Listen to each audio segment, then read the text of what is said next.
Hey y'all, today we are back with another live. And today we got Marlin with Crappie Closet. What's happening? You guys have been hearing me talk about Crappie Closet. So we got him on today so that he could talk crappie and we could sit back and learn.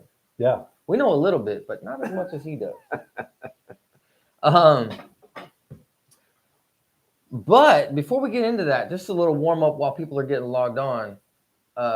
You just fished a 2-day tournament with the club. How'd that go? I fished a day and a half tournament with the club. Day and a half tournament. It was a grind though, right? Like it was not wide open. We're on Clear Lake. It was something to behold. I mean, you get those moments where Clear Lake is, you throw a rock and you catch a fish. Yeah. And that was probably about 4 weeks ago. Yeah. And now, unless you just really can locate those fish that want to bite, it's going to be a frustrating day. The frustrating part about that is, I guarantee you right now people are hammering them because that weather changed. Oh yeah, and they're probably lighting them up. Once I look back on, I think there was a cold front, a little small cold front that was pushing through for Saturday into Sunday. Yeah. It rained a little bit on Sunday. Yeah, it went from nice, perfect weather to rain. So not perfect, but fairly perfect. Hi, Getsy. Getsy says, "Be nice." Well, what goes on in the boat stays in the boat. That's right. Like Vegas. Hey, we didn't mention anything about who he was fishing with. Right? No, but from what I understand, there was a lot of guys doing good on Thursday and Friday. Yeah. So I would imagine that was probably a post front bite. Well, Friday was way different. Yeah, it was warm. Everything was warming. Yeah, and so everything shut off. I mean, I even went out Friday with a friend of mine on a crappie trip that he had scheduled, and his people didn't show up, so we just went fishing. And the crappie that I caught were 40 feet deep, and the bite was really similar to a winter berryessa bite, which was Clear Lake gets 40 foot deep. Where we were was 50 feet. Literally, they had to dig a hole in the bottom just so the crappie could go into it. If I told you where I was, we'd have to shut the broadcast down. But Mallock says, "Get on up." So, when did you start fishing crappie? Like, what? Tell us the backstory. Yeah, let's get a little backstory on this. Well, I'll be honest. I love bass fishing.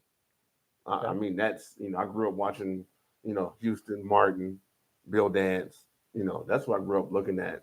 And just I remember man, that would be dope to be on TV, bass fishing. Yeah. So of course, catfish, bluegill. We grew up in the bay, so we did a lot of perch, stripers, sharks, and all that stuff. I just love fishing, period. But really, crappie kind of kicked in probably about maybe 15 years ago, probably. My brother, we went out to this one little weird reservoir called Sulahuli in Marin. And we just walked the banks and we just catching 7 to 10 inch crappie all day. And so that kind of started it. But then I started going back in the memory banks. We used to fish the deep water channel in Stockton off of Holt Road, Whiskey Slough area. And we'd fish overnight on this barge, or near this barge, and we were catching Clear Lake size crappie back then. Yeah. And so I always knew it was there. The fish was there, but it was always, if you caught one, it was like a unicorn. We can catch bass pretty decently. We can catch bluegill, catfish, but when it came to crappie, it was like 1 in 100. Yeah, you might catch one once a year, and it was like a unicorn. But they were good size when you caught them. Usually we were catching something that was 12, 14, and this is on the Delta. Yeah. I didn't really go to Clear Lake that often, but on the Delta, we find when we catch 1 or 2, it was something to have fun with. But it just really started, about like 2010, 11-ish or something like that, when we really started kicking it up and started, kind of diving into it. And I had to start buying better equipment. And, you're getting pretty serious when you start Well, this rod's a little bit better. Yeah, well- This reel's a little bit better. Well, I mean, I'm married, I got kids, and so we were going back and forth between the Delta and the Bay. And Yeah. so, I ain't got a lot of money, so I had to have rods that were multi-purpose, and so I'm fishing with 15-pound tests everywhere. Yeah. And so, medium, heavy to heavy rods all the time. And so once I, started paying attention and standing right next to my brother on his boat and he's catching and I'm not, I said, okay, I got to do something different. Yeah, what's different? And so I just started buying some lighter tackle and, digging in and researching and, I don't want to claim to be the pope of crappie fishing. There's guys that are out there. But you are the crappie closet. Well, yeah. And that came about because, me and my son liked this one bait. It was a curly tail bait by Young, and they discontinued it. I know that feeling. Yeah. I know the feeling of and wanting to recreate something that got Walmart bought discontinued. all their stock of it and they put it in their bargain bin, and I would find one color here or there, and then finally I even called the company. No, we just discontinued. It's done. And I was like, wow. And then my wife bought me. Can you send me the mold? Yeah, I'm at that point now, right? And so my wife bought me this little mold off of online and everything. And oh, this is dope. And that just started it, that whole rabbit hole.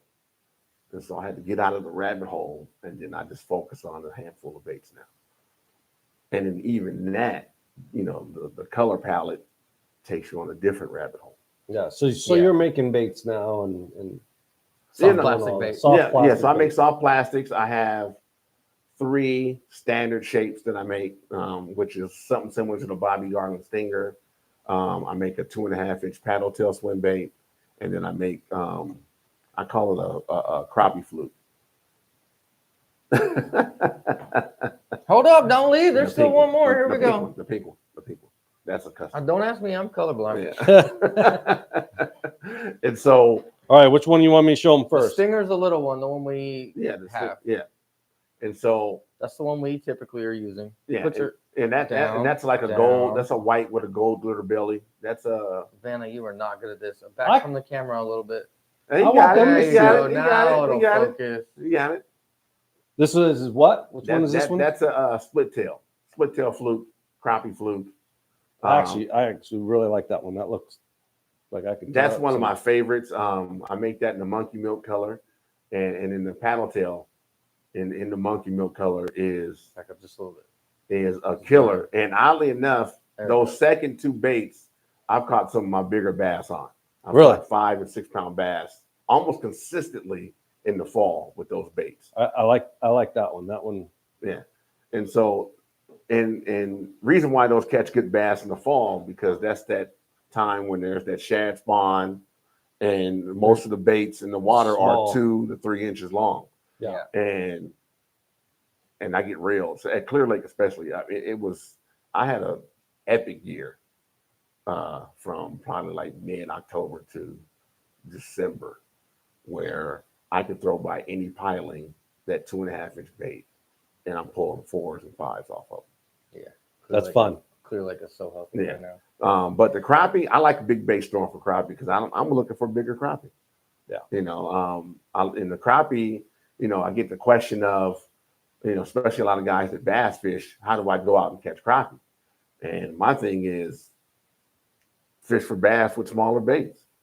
Target your structure, your spring through all the way through fall, you're on structure, shallow. Like right now is the time where you do have to look deep. You have to have decent electronics to find schools. They're not structure oriented per se, but there are moments that they'll, Unless you're talking docks. unless you find some deep docks. But even then, there was an epic bite for a minute, and then it's every dock that I was catching them on in January is a ghost town. Yeah, they're moving.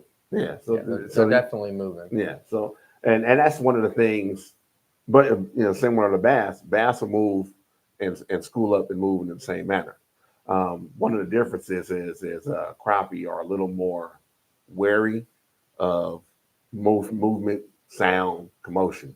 So if you get on top of them and they're higher in the water column, say 10, 15 feet, they will sense the water displacement sound, trolling motor, all that, and they'll either drop down or they'll stay there, and you won't even be able to catch it. That makes a lot of sense. That's why you always got to cast to them. Yeah, so it's best to find them. You can idle over, but just get off of them and cast to them. Yeah. And that way you can wail on them. You get a good school. You get a couple out of that school. Unless they're like 20 feet or more below the boat, it's hard to just drop straight on them. You can. Once they're about 20, 25 feet, you better off vertical jigging. Yeah, that's basically what you're doing. Yeah, and then, if you got your electronics, one of the best ways, because crappie, their mouth is actually almost on the top of their head, pretty much. Mhm. So they feed up most of the time, majority of the time. And even if you're dead sticking or trying to jig in front of them, you still need to be above their head. And then once you get their attention, like I said, if you're using some sort of live or whatever, once you get their attention, it's just a slow pull away from them, like something's running away. So, And that'll trigger the bite then. so you're cricket tickling. Yeah, it's basically the same thing between cricket tickling and this stuff. It's the same. That's a lot of pros are using crappie and these style baits on a jig head minnow or ball head minnow It's just to upside. practice Yeah. for bass so they could tear through a school, fill their lunchbox at the same time, and catch them all. That's what a lot of pros are. No, turning into the crappie. it's if you want to learn that minnow technique, that's really what you would want to go out and do. Between December all the way into late February, early March, depending on water temp. Because once that water temp, gets 57, 58-ish, pretty much everything starts to push up. Yeah. And so It's hard to find bass in a big school like that. So if you find it's easier to find crappie in a school, and now you have 40 fish to throw at and play with instead of 5 fish or 3 fish that for bass wise, and that's why it's a lot to be able to practice. Well, no, with crappie. And crappie's just fun. I mean, Clear Lake crappie, they're just a different animal. I mean, I literally just caught a 292 or something like that, screwing around this last weekend. Yeah, it was not the biggest fish in that school. No. Everything else in it was probably one of the smaller fish in that school. Yeah. No, they just like most predator fish, they school up by size. Yeah. They'll school up by size. You can go around, you may get, let's say you find a school and you catch a couple out there 10-inch, 11-inch. There may be a larger fish close by, but same thing with bass. You find a wolf pack of 10 to 12-inch bass, you catch 3 or 4 of those, you guys are moving on. Yeah. Yeah. My thing is, like on a hard day like we had this weekend, let's catch all these fish right here. Because just maybe on the outside edge of this big school of small fish, it might be something there. Yeah. So that's maybe. There was a couple weeks ago, we were out off the end of Rattlesnake out in deeps, and there's mass pods of crappie out there. And then if you look on the bottom, there was large fish. What they were, I don't know. Could be crappie, or could be catfish, could be bass, but they were giants. And wherever that pod would go, there was one floating underneath it and just stayed on the bottom the whole way as that pod's rolling around. And that's a 50-50 because I've caught, like I said, crappie fishing. If I can get my bait through that school and bounce off the bottom, I'm picking up 5 to 6 pound bass almost every time. Yeah. Just like I said, about 4 weeks ago when that bite was massively hot, we caught. I put in the boat 4 bass that were 5 plus. Yeah. It's fun when you got 6 pound ultralight. You're for the most part in open water too, so you can let them run around. Where we were, they were tight to the docks, and so that would be then that was sketchy. Yeah. So the only thing you can try to do is try to get, once you get them outside the pilings, then now you just kind of keeping them out of there until he kind of slows down. You can pick them up. Yeah. But no, the crappie are a predator, and you almost have to approach it like you're chasing a predator. Yeah. Because if you think it's a docile animal, once again, we're talking on Clear Lake, but if you can go even Berryessa, Berryessa is such a deep water lake. You're catching a lot of those 30 to 50 feet this time of year. Yeah.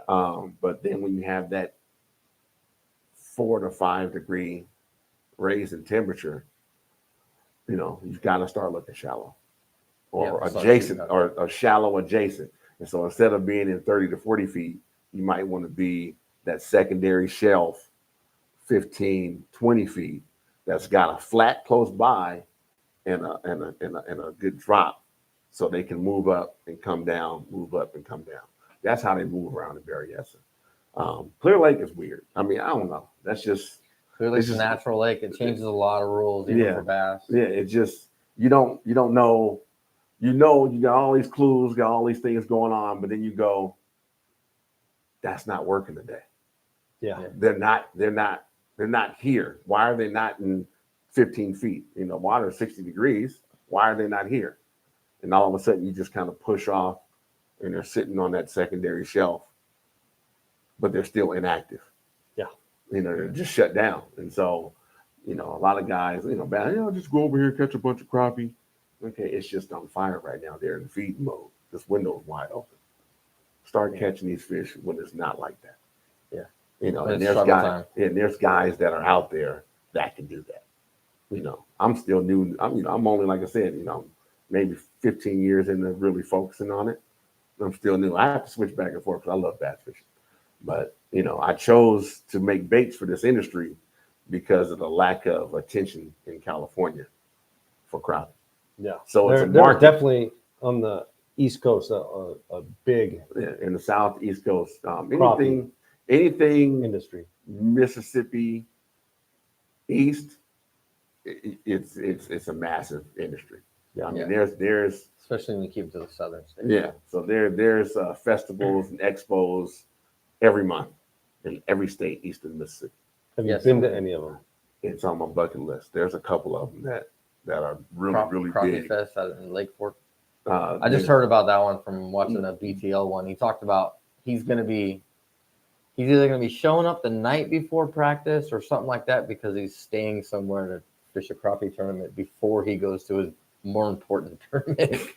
He's like, I just can't pass up the crappie tournament. Well, the thing is out there, because it is a thing. They've got two big leagues. Yeah. There's Crappie Masters and there's the National Crappie League. And these tournaments, their purses are 20, 30, 40,000, almost as big as some of these bass tournaments. We've been doing something wrong. Yes. Well, that's why I'm trying to make it happen out here. It's a long, hard road. But there's a couple of them out there. There's Grizzly Jig, which is I think in Missouri, which is in February. This guy from Strike King, I think his name is Mr. Crappie. He has a big one at Lake of the Ozarks in October or November, I believe. His tournament is a $5,000 buy-in. Cool. Maybe we are in the right area. Yeah, maybe we're on the right area. I don't know about a 5K buy-in for any tournament is a little steep. Yeah, but there's multiple ways to catch. We're just talking about tight lining right now for deep water fishing, straight casting to them. But there's multiple techniques. So tell me, like, what you're going into a different technique. We've been just throwing ball head minnows basically at them and trying to get them. The bobber, and it was something that I thought about because the way we were catching them this weekend was you're not shaking it, just kind of slow floating it through it. Throwing a bobber on that, would that help? Where they're just chilling inside. Well, you can, and because it is a cold water, they are moving a lot slower right now. Anywhere from 3 feet to as deep as 20, 30 feet with a slip bobber. And it's good because now once you know that depth, you set your bobber stop. If you're going deep, you set a bobber stop, slip bobber with a bobber stop, and you set that bobber to 20 feet, 30 feet, however depth you think they are. And you can just let that thing just sit right at the top of the school. And you can set your depth, throw it onto the school, and then let it just chill. And let it sit there, and every few seconds you give it a quick little twitch, let it sit, Because usually, like right now, as you already said, you were barely pulling that bait through that school. Yeah. Same thing I was doing at 45 feet. I had my pole just sitting on the side of the boat, just because I knew how I could tell that they were sitting. They weren't actively feeding. Yeah. This school that I had, probably Saturday, Friday, this school that I had was 45 feet all the way up as high as 20 feet. The upper level fish were super inactive. So I had to get my bait down to bottom once I found out, and then just let it sit in the school. That is one of the things that I've played with, is like going across the school and then hitting it at different heights. Mm-hmm. And there is different times where there's a different band of fish that are more active. Exactly. And you don't know. Yeah. We're not down there swimming around. Even with live, you still couldn't figure out which ones looked like they were more active. Yeah. And so it's a tool to have, and it's a boogeyman, but no one fished this much crappie this time of year without that tool. Right. Yeah. So now you were talking about tournaments. You have a tournament coming up. I have a tournament coming up, and I won't say anything bad about the governing body on this broadcast. But when is the tournament? What's the rules? Or what's all the details? Give me all the details. So this is the part that I always seem to forget, and then you have to go jump into the comments and clear everything up. Friday, February 28th. That's a couple days from now. That's this Friday. We are checking in at the Richmond Park Barn Grill in Kelseyville, Clear Lake, Lake County. 7 a.m. is check-in. Buy-in is $100 for the tournament itself. Then we have a big crappie prize, which is a $50 buy-in. Limit is 5 fish only. I will be checking boats before and after. If I see more than 5 fish on your boat at the dock, we'll have a conversation to figure it out at that point. We're in a tournament. We're not fishing for quote unquote fun. We're fishing to hone our skills, competing against other people. Yeah. It's 2 to 3 people, up to 3 people on your boat. Kayaks are more than welcome as long as you can keep your fish alive. You're more than welcome to do so. The closest launch to Richmond Park is Redbud. It's about a 15-minute ride on the average boat. Oh, okay. I was gonna say. Yeah. Not on Brian's ride. Brian. It ain't 15 minutes. It's not 15 minutes. I can make it from Fifth Street ramp to the Oaks in 11 minutes. Well, I don't do 70 miles an hour. We just timed that. Yeah, we just timed that. Recently, we just timed that. Yeah, no. Yeah. It's a safe ride at 15 minutes. It's a safe ride at 70, sir. Okay. Okay. And then you rode with Irving before, you know what it's Irving didn't go that fast. Brian, on the other hand, hi Brian. He moved pretty good, but it doesn't bother me. I mean, if you feel safe, I'm safe. I like to cruise on my boat. The water will be there when I get there, and so I go 45, 50. I think I pushed it 50 a few times. But no, 3 hour, 8 hour. Let's see, 8 to 3. Back at the marina dock at 3 o'clock. 7. Check-in at 7. Weigh in. After everybody kind of collects their thoughts at 3 o'clock. We're gonna do, weigh in top 2 to 3 places depending on entries. Big fish, 1 place for big fish. We're gonna do a raffle. We've got a ton of prizes. I've got a catfish guided trip that we're raffling off. I've got multiple tackle packs from Crappie Closet. I've got some bass baits from Big Baits, who's a local bait maker. We've got a few gift cards from some local businesses in Clear Lake. Yeah. And then you'll also have breakfast burritos in the morning? There will be breakfast burritos made for those who get there. It's going to be first come, first serve. They're only going to do a limited amount. So they're going to entertain us. And that's from Richmond Park. And that's from Richmond Park. And I'm telling you, that's a good place to go. I'll go there and eat.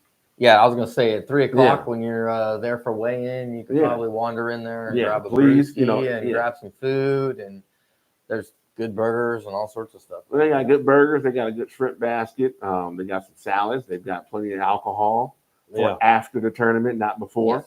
Yes, Brian asked, what rod and reel would you recommend for a crappie rod? For beginner. For a beginner, anything between 6 and 7 feet.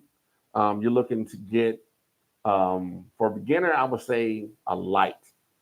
You want to have something that you can kind of manage and be able to bring your fish in.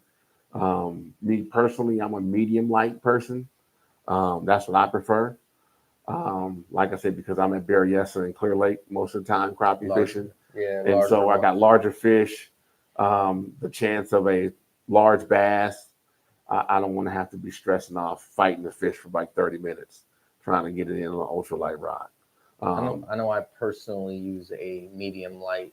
It's a Dobbins Caden 714 or something like that. Yeah, I mean, it's a good all-purpose rod. So you can have that. You can drop shot with that and switch back and forth between techniques. And 6-pound test, I do not tie leaders.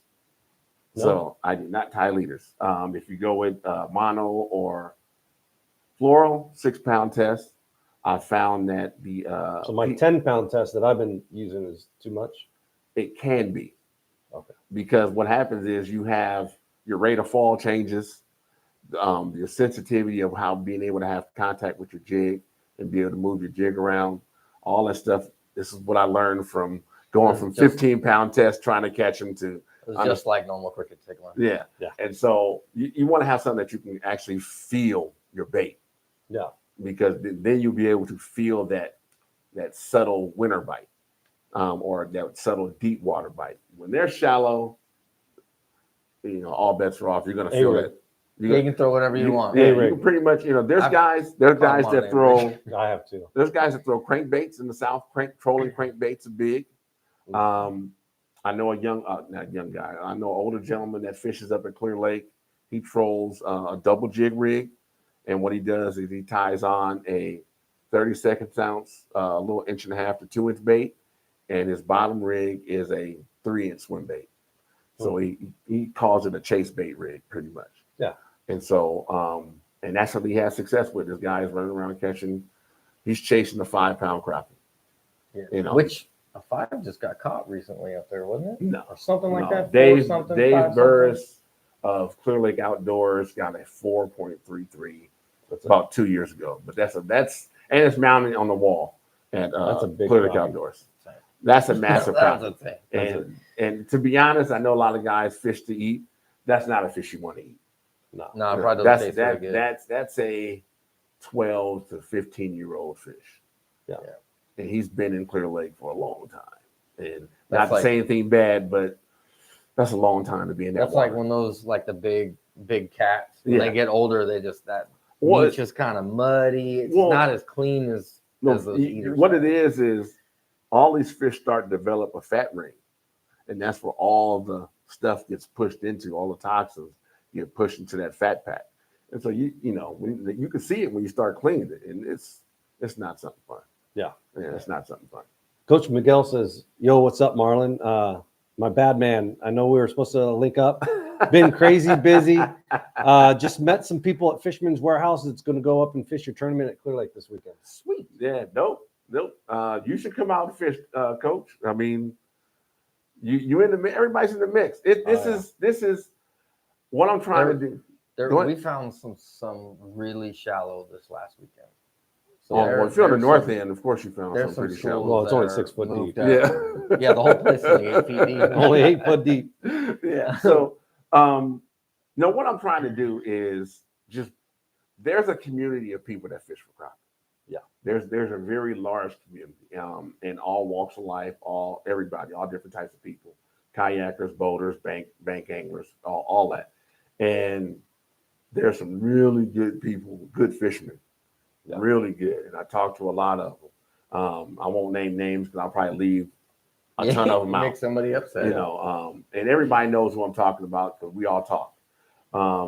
But it's fun, and it's we need to compete and have those competitions in that arena. Yeah, it's an arena that hasn't really been tapped. It's untapped on the West Coast, really. Exactly. Right? Like, yes. I mean, currently, I'm literally the only crappie tournament right now.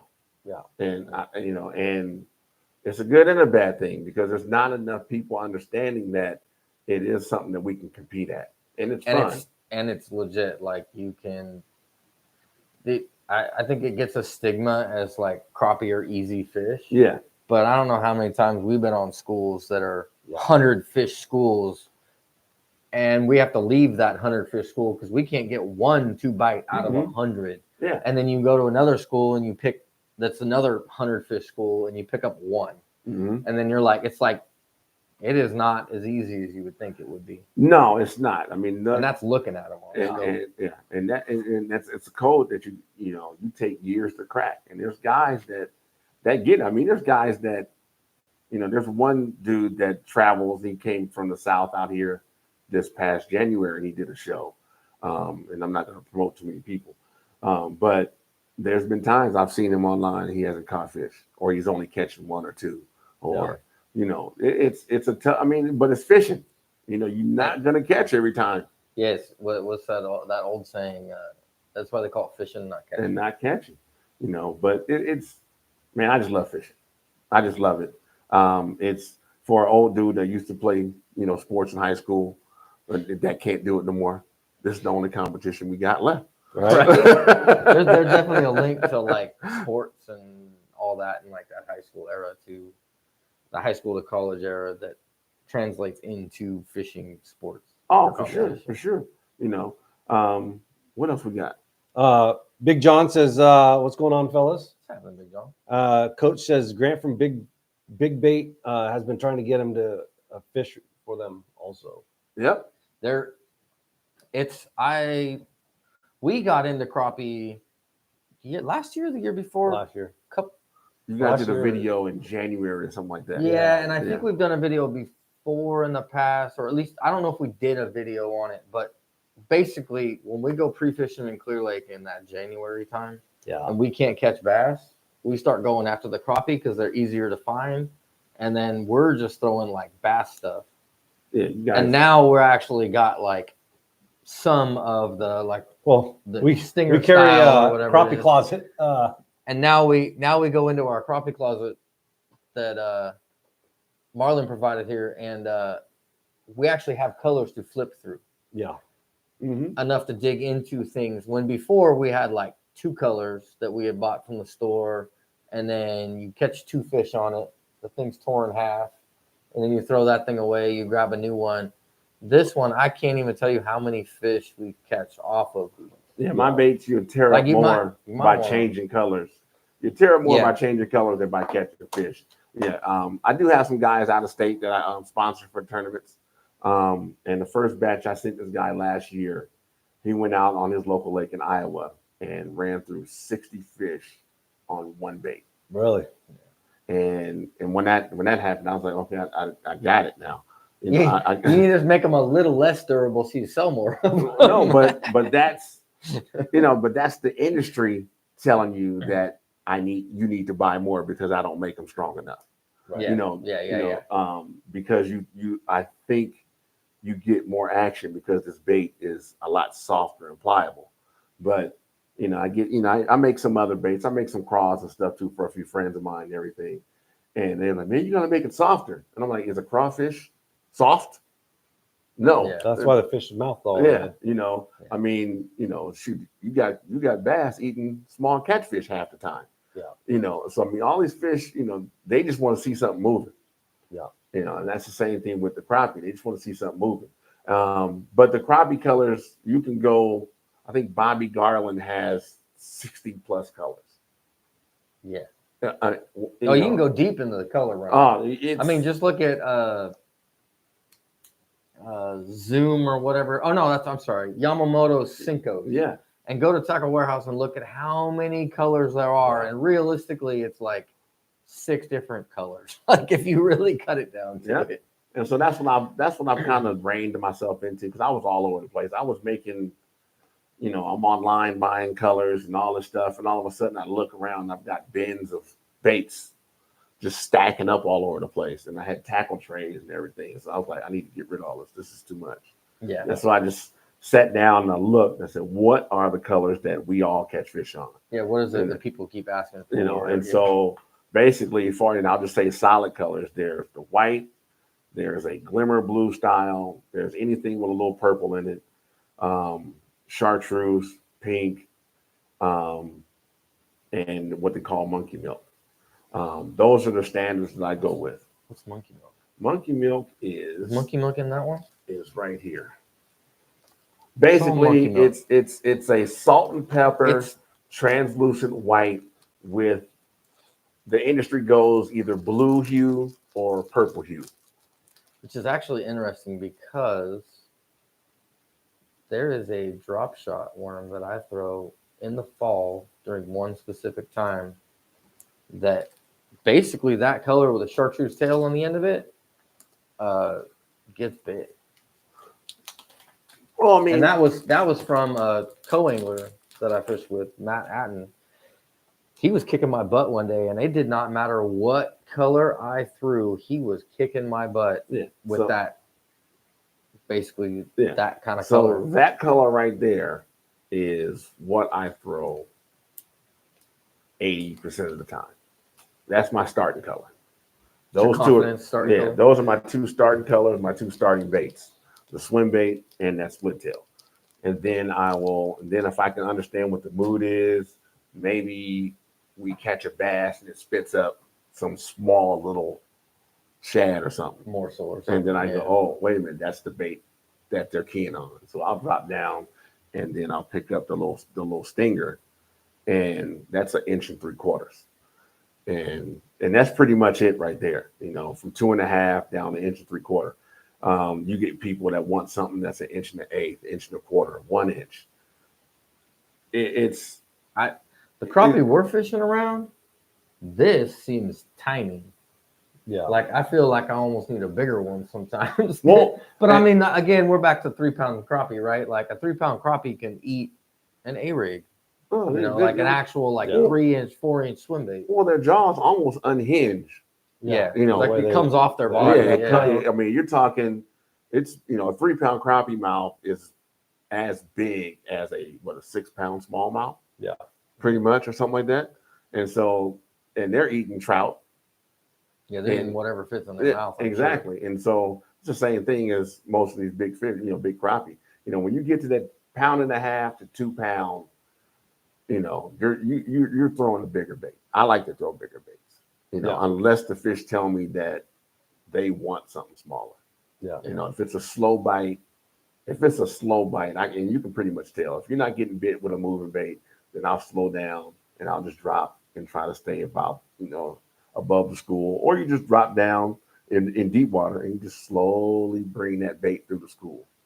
And one will catch, and then it'll just be a real subtle, I mean, you'll feel it, but then you go, did I just run through some bait or was that a bite? And then your third crank is loading up. Yeah. And really, you don't need to set the hook. No, you just want to reel up. And that's where what do you call it? Tickle? Something tickle? Cricket tickle. And that's where, because I remember you were saying you have a hard time with not setting swinging. the hook. Yep. Yeah. And that's my number one problem with, I'm actually getting better at it now, but just regular scoping, jig head minnow, my biggest thing is not to swing and just let it load and reel into it. Yeah. And that's what you have to do with that style bait. And that's just really hard because I like hitting them. And that's where having a moderate speed rod where you can allow it to load up. Softer tip. So you can let it load up. So this rod right here is a donation? This is, may I say it? Yeah, this is from one of our sponsors of the tournament, Catch the Fever Rod Company. They make striper rods, catfish rods, and crappie rods. And they have generously donated 6-foot rod that I am going to donate and raffle off. This is a 6-foot medium light rod, and it's paired up with a PC Fun. I think it's about a 2000, I believe, Viper reel, and it's got 6-pound slime line from Catch the Fever on it. And this is mono. This is probably as light as you're going to get.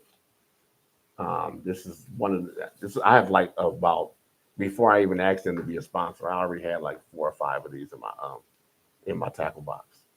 So this is one of my favorites. I like how it just handles. It's a light rod. You held it, Brian. Yeah. It's heavy on the back end but you just want to have something in your hands. But when you really hold it, it's not a heavy rod. Yeah. There are some out there, we won't go into the names of them, but you can get tired. You're casting all day. You go out fishing all day. Yeah. This one would be nice, skipping up under docks and stuff, something a little shorter like that. Yeah. Yeah. You can skip some crappie baits. I was doing it this weekend because I got tired of bass fishing. Yeah. But I always throw my 2.5-inch swim bait for bass. Always. I have a thing about catching bigger bass with smaller baits. I more of my bigger bass, except for you'd really get into the BFS stuff because that's what that is.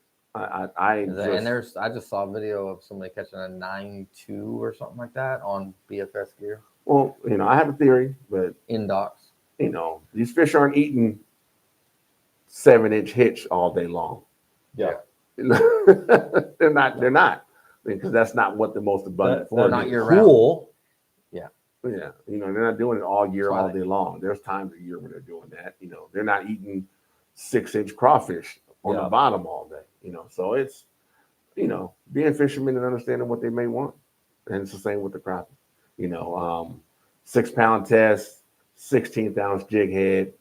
During the spawn, that's when you want to go bobber during the spawn. A nice little egg-shaped bobber. With a little fluorescent tip so you can see it in the water.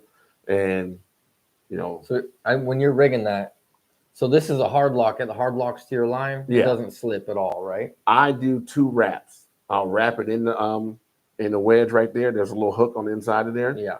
And I'll wrap it around there. Sometimes that spring just doesn't push it up against there to lock it.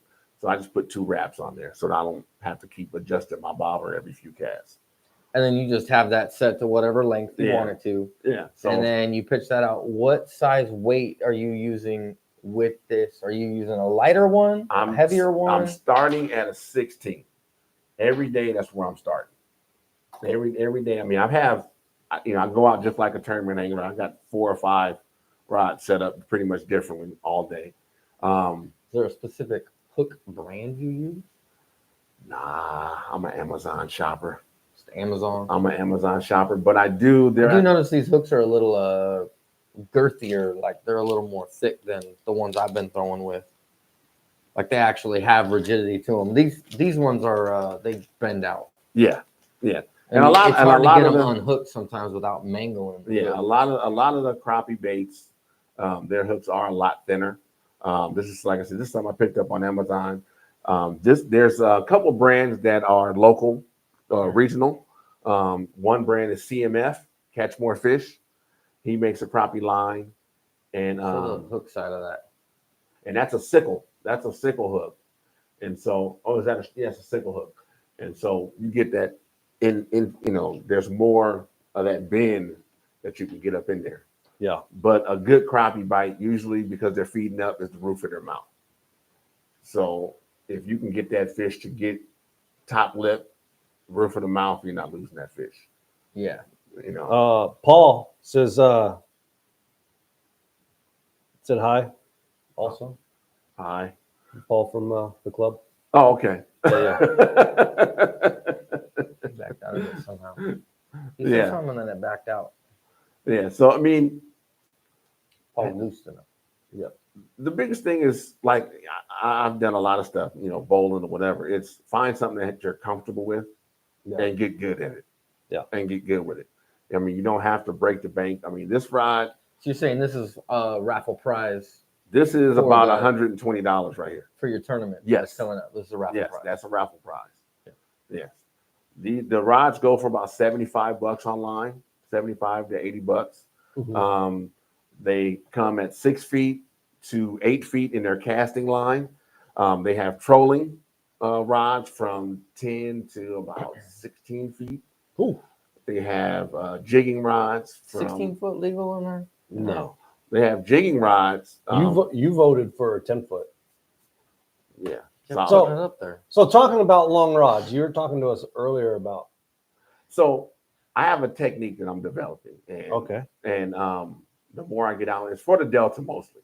And it's really, for lack of a better word, quote unquote, punching for crappie. Okay. And basically it's finding that thickest mat and finding holes in that mat, whether it's hyacinth, primrose, or whatever vegetation. And if you've got some good depth under there, if you're catching a 5-pound bass, 8-pound bass, I guarantee you there's a 2 to 3 pound crappie right next to that fish. So what are you going to use for that? So I'm gonna use about an 1/8 ounce jig head. Kitech makes a good tungsten jig head, 1/8 ounce, and it has a wire keeper on it. Mm-hmm. Weedless wire on there, and those are real good. You want to be able to have the weight to get through there. 15 and 20 pound braid on that rod. Straight braid? Straight braid. So you do go braid. You tie it straight all the way to the hook. I'm right? straight braid. I'm straight. I don't tie leaders. I've never got into it.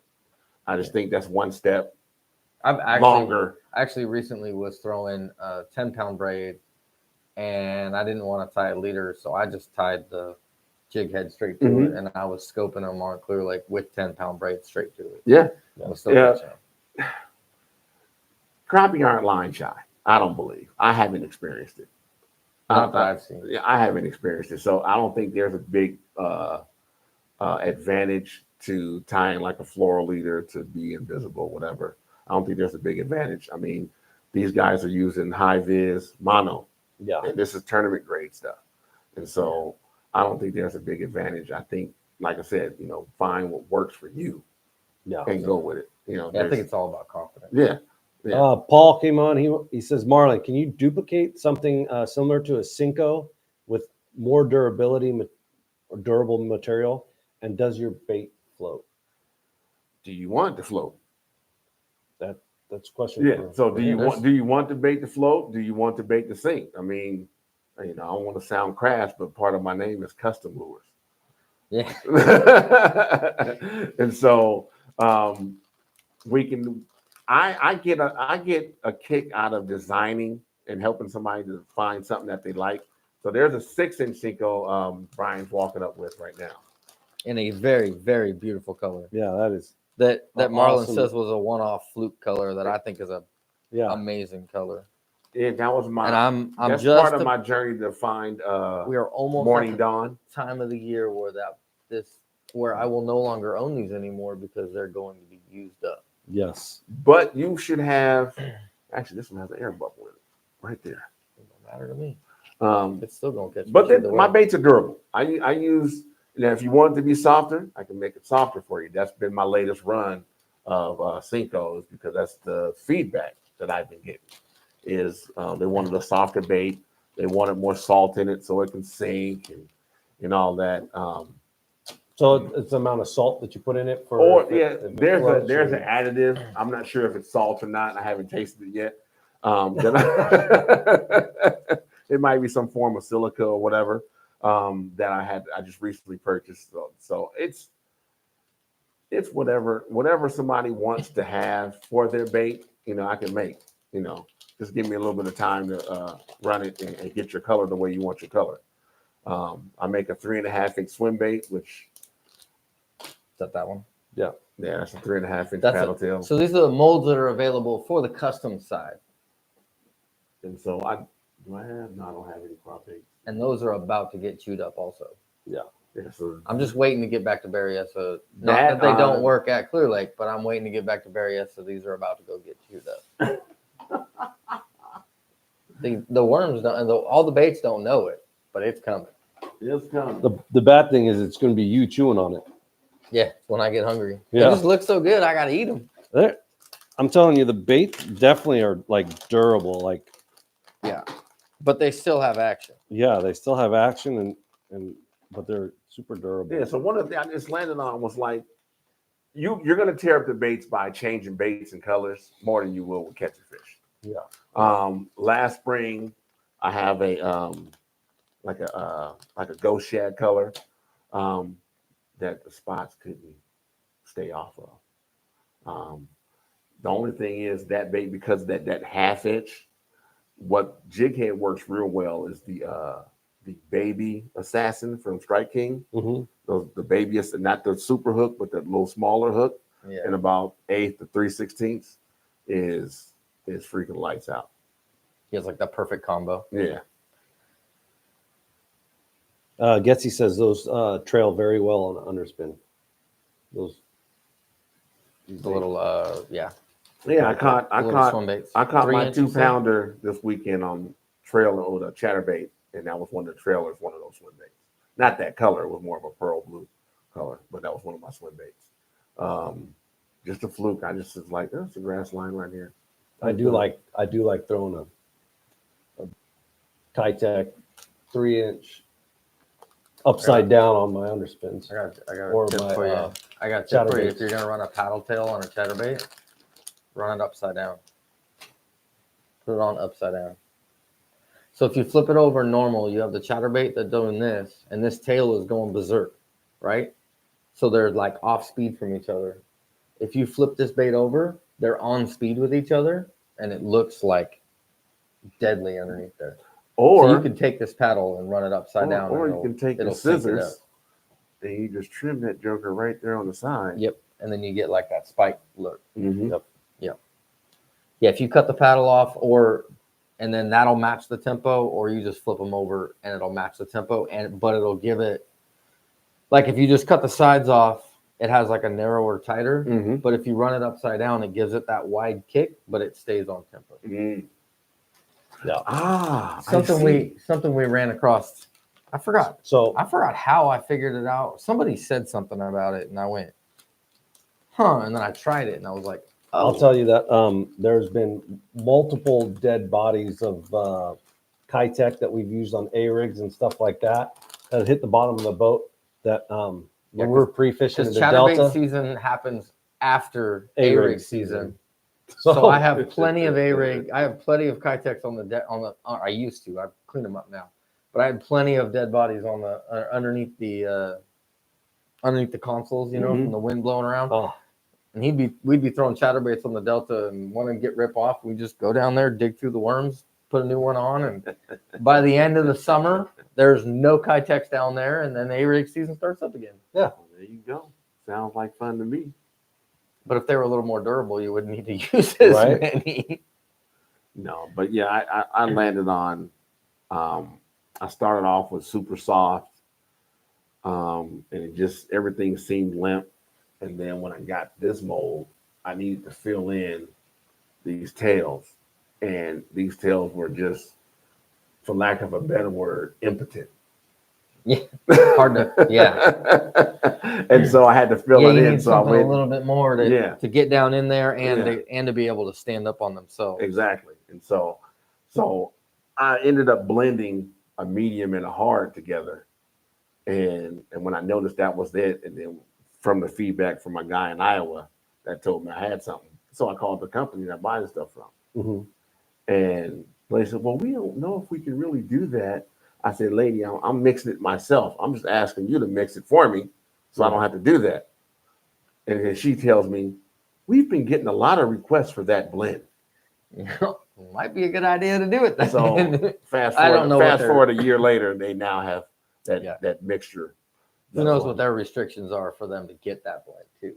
They make it. Yeah. It has a good stretch to them. Like you can actually stretch them. Yeah. But it still has that rigidity to it. So they're small enough baits to where I can even go hard with that bait. It'll still have just enough action. And then also when you're talking about that size, if you really pay attention to those little glass minnows swimming around, there's only that burst.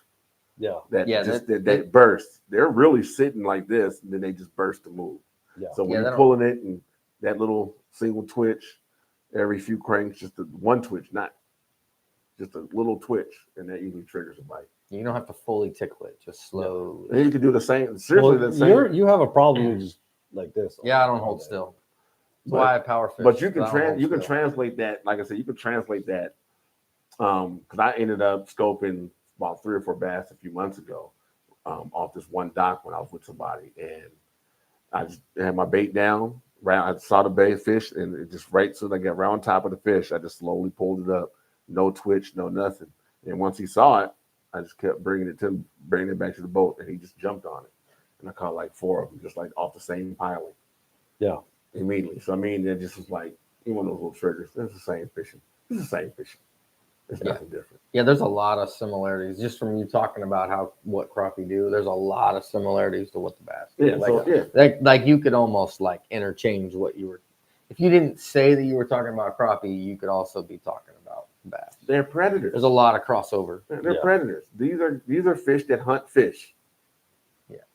Except for when you get on a school, you can knack 20 of them if they're cooperative.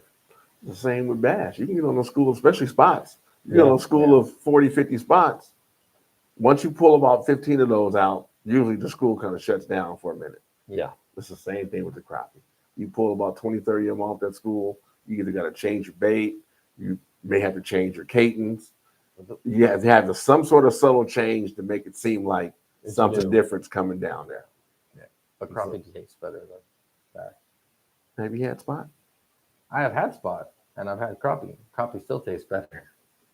Actually, smallmouth tastes better to me. I don't. Smallmouth out of Berryessa is probably had a smallmouth, but pretty I don't good. know if I have. 2 to 3 pounds. Anything big, it seems cool to keep. I got this big fish. We'll go eat it. Not the same. No. Not the same. That's why you keep eater size. Yeah. You know, and that 15-inch, 1.5, 2 pounds is perfect. Yeah. Anything bigger than that, like I said, they started developing that fat meat. It's just like striper. Yeah. That red meat on the striper that you got to get rid of. So like a striper, you want to get 20 to 25 inches. Yeah. Anything 30 is okay depending on where you catch it. 18 is not enough meat. If you get it barely at legal limit, I mean, you'll keep them. But there's a lot of skinny ones. Oh yeah. No, but once again, this in monkey milk, I catch a ton of those, ton of 18 to 25 inch striper in the marina. Yeah. Right here in Sassoon. Just get under the light and wait for them to start playing around. And you just toss that down there. You can have a good time. Oh, that'd be fun. Oh, but it's hard to go down there. I don't know if they cleaned it up, homeless people. Well, they've been cleaning it up. Depends on the day. Yeah. So I'm starting to get hungry.